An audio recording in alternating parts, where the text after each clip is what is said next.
Hey guys, it's Cece, and today I am here to talk about the books that I acquired in January. So I recently did a December book haul. This will be me getting caught up on book hauls. I'm very excited about it, especially because my February book haul is already looking to be unruly and terrifying. It's gonna be a long one, so get ready for that. But this January book haul is actually gonna be pretty laid back. It's chill, because in January, hold your shock, I didn't buy any books. Right? Can you believe me? You probably can't, but it is the truth. I didn't buy any books in January. I basically didn't buy anything in January. So I have a bunch of books to show you, but they were all sent to me by publishers or subscribers from my Amazon wishlist. So this is gonna be a mellow haul, which makes me happy because it's easier to film these if I have a reasonable number of books to talk about. And my last few hauls have been like ridiculous for me, so this is gonna be chiller. I thought that today we would start out by talking about the books that were sent to me from subscribers, because that's a pretty tiny stack. It's actually only 3 books, and they're all pretty tiny. So we'll start with those, and then we can get into all of the books that I was sent by publishers. So all 3 of these books were sent to me by the same subscriber, Kirsten from @mothgender. Thank you so much, Kirsten. Oh my god. This was the nicest Amazon package to receive, and I really appreciate it whenever anyone gets me something off of my Amazon wish list. It is something that I keep for like my personal records for books that I'm looking for, but also I have it available because people have asked, but I never really thought when I made that list that people would buy books for me. Like, that just seemed so out of the realm of possibility, and it genuinely means the world to me. Whenever I receive an Amazon package that I didn't order, it makes my day, it makes my week, and this is not me being like, if you want to make me happy, buy me books. Don't feel you ever have to do that. Just know that, like, if you have ever sent me something, it means more to me than I can ever say, because it's just something that, like, I never could have visualized. I never could have visualized having an impact on people that is enough that someone would want to send me something. That blows my mind, and I appreciate it so, so much. So let me talk about these 3 books. First, we have The Edge of the Abyss by Emily Skrutskie. This is the sequel to The Abyss Surrounds Us and is the conclusion of that duology.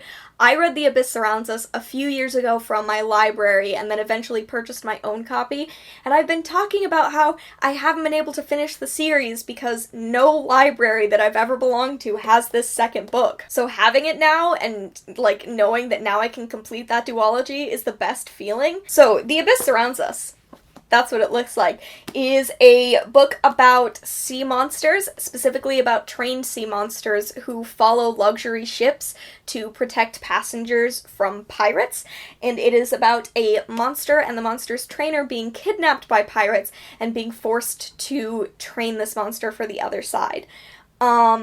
And it's a slow burn FF romance, which is amazing.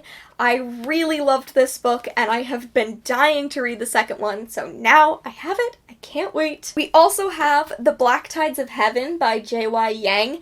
This is a novella series I have really wanted to get into. This is a series by a non-binary author, and it features a non-binary main character. It's the first book in the Tensorate series, which is described as silk punk.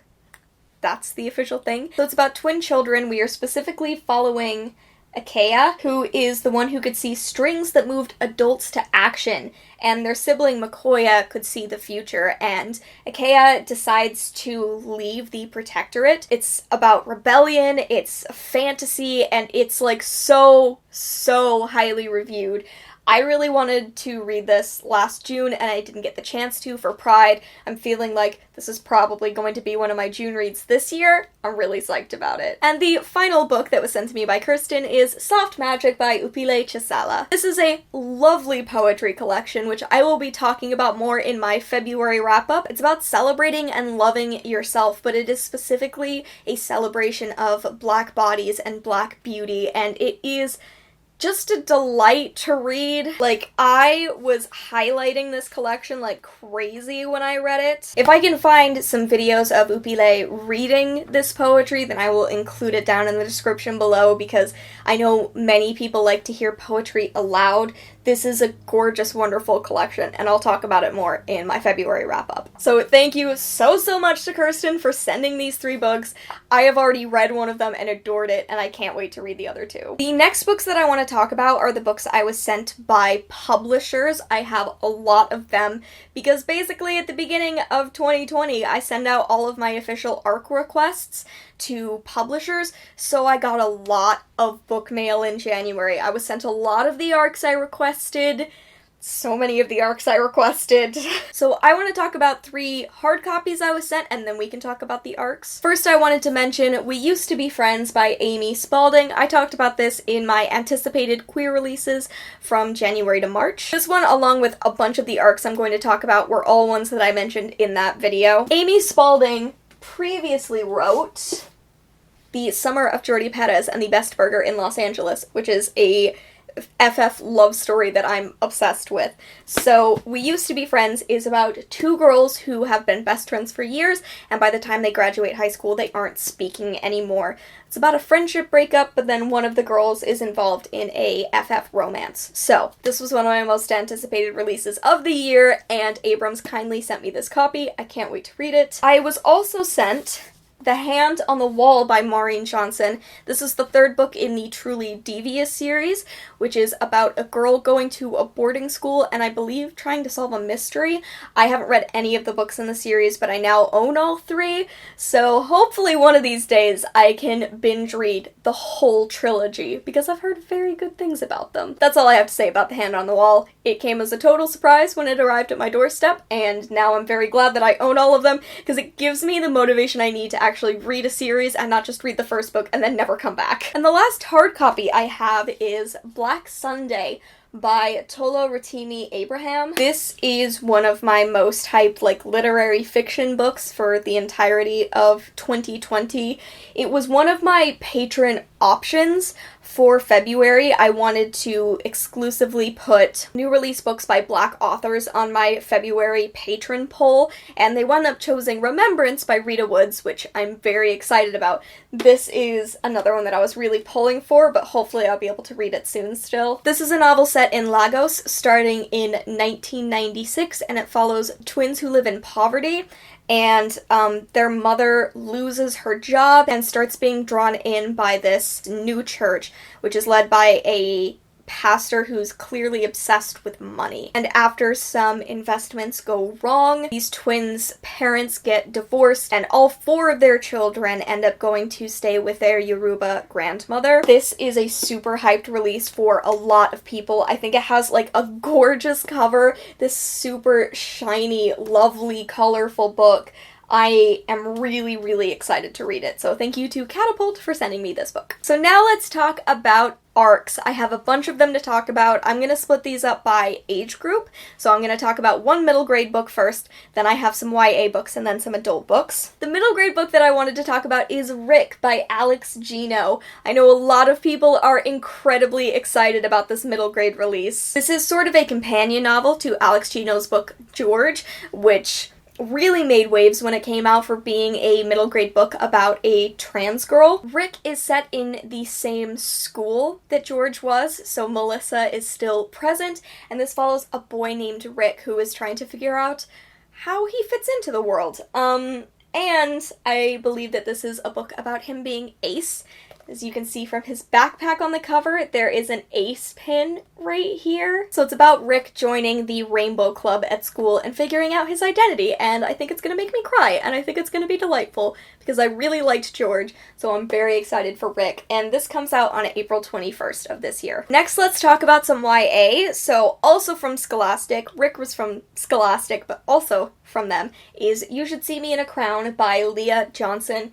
This is being released on June 2nd, so you have a little bit to wait, but I think that this is going to be a super great Pride read. If you're already looking to plan what you might want to pre-order for Pride, maybe put this on the list. So this is about a girl named Liz who believes she's too poor, too black, and too awkward to make it in her small town. So she has these big plans to go to an out-of-state college, and then the financial aid falls through, and Liz kind of thinks her life is over until she remembers that her high school does this special scholarship for the prom king and prom queen, and that has absolutely never been Liz's scene, but she decides that this might be her final chance to get the money she needs to go to the school she wants to go to.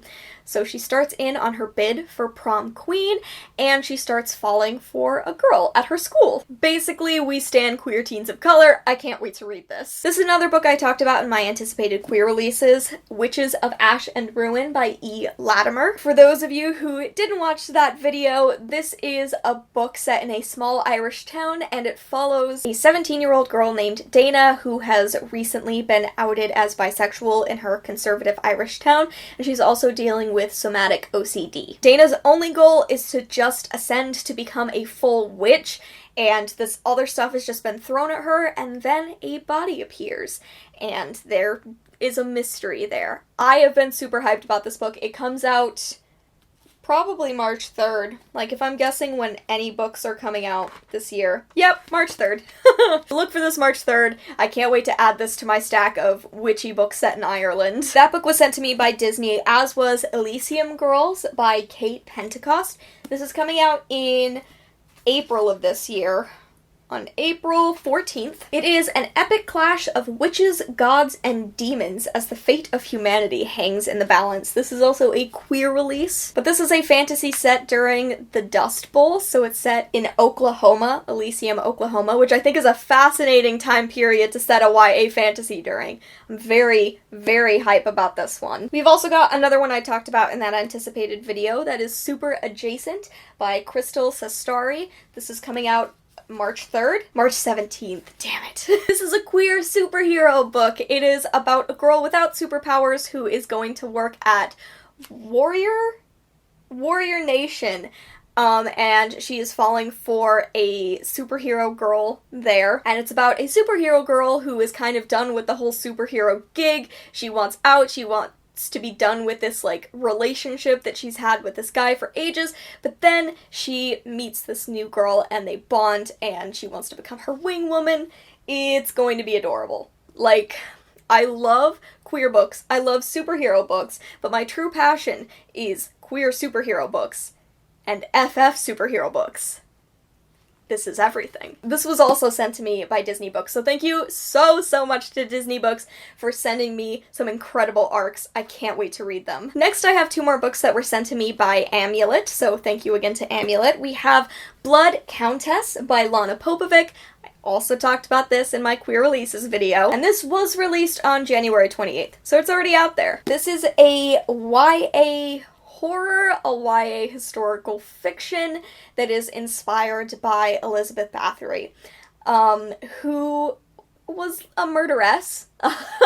There was a lot of murder that happened, and it's about a girl named Anna who has just started work in Elizabeth Bathory's household. She is a scullery maid, and she kind of works her way through the ranks as she becomes a chambermaid after Elizabeth takes a liking to her, and then some shit starts to go down, some blood starts to be spilled. Anna is also, at some point, Elizabeth's lover, so this has some FF stuff involved. I don't know, like, what direction it's going to take, but that is very much the case.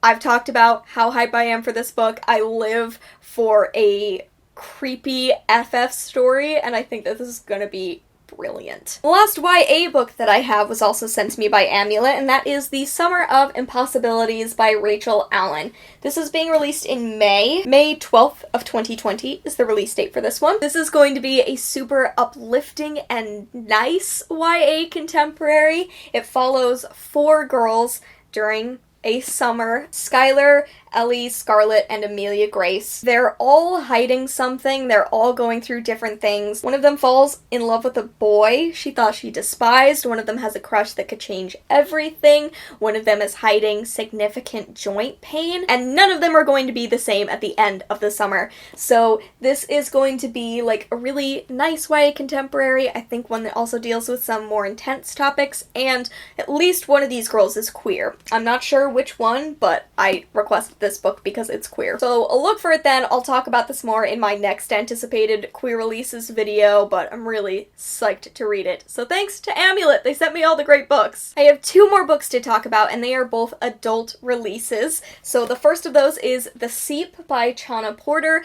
This is another one I will be talking about more in my February wrap-up. I read it this month because I thought I was going to meet the author, but then just wound up not happening.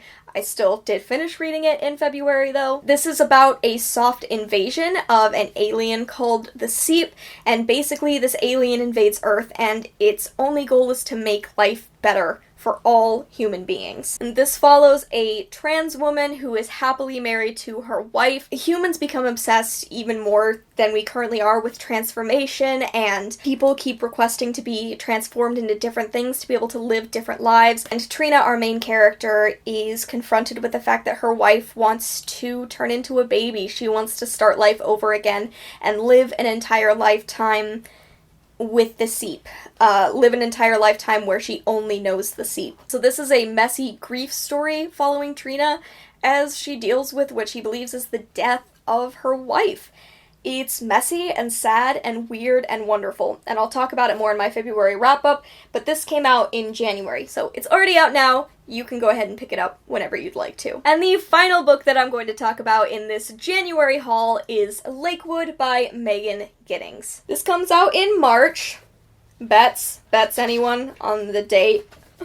Oh, it doesn't want to tell me. Well, I'll put it up on the screen. Was I right? Were you right? Lakewood is a story about a girl who loses her grandmother, I think. And with that death, the full extent of the family debt is revealed. And so our main character, Lena, is a young millennial. She drops out of college to go back to her hometown and support her family. And she takes a job that seems like it's going to be easy money at a research facility. And it becomes about how much she is willing to give up in order to get her family out of debt. It's also about the horror visited on Black bodies, especially the horror that's been forced on Black bodies in the name of science. This is yet another one of the most hyped releases for me in 2020, so I was super thrilled when Amistad sent this to me. I can't wait to read it. That is it. Those are all the books I received in the month of January. I think I said February a couple of times. Sorry about that. Please let me know what your favorite book was that you received in January. I'd love to hear about it. Other than that, thank you so much for watching. I hope you enjoyed, and I will see you in another video very soon. Bye!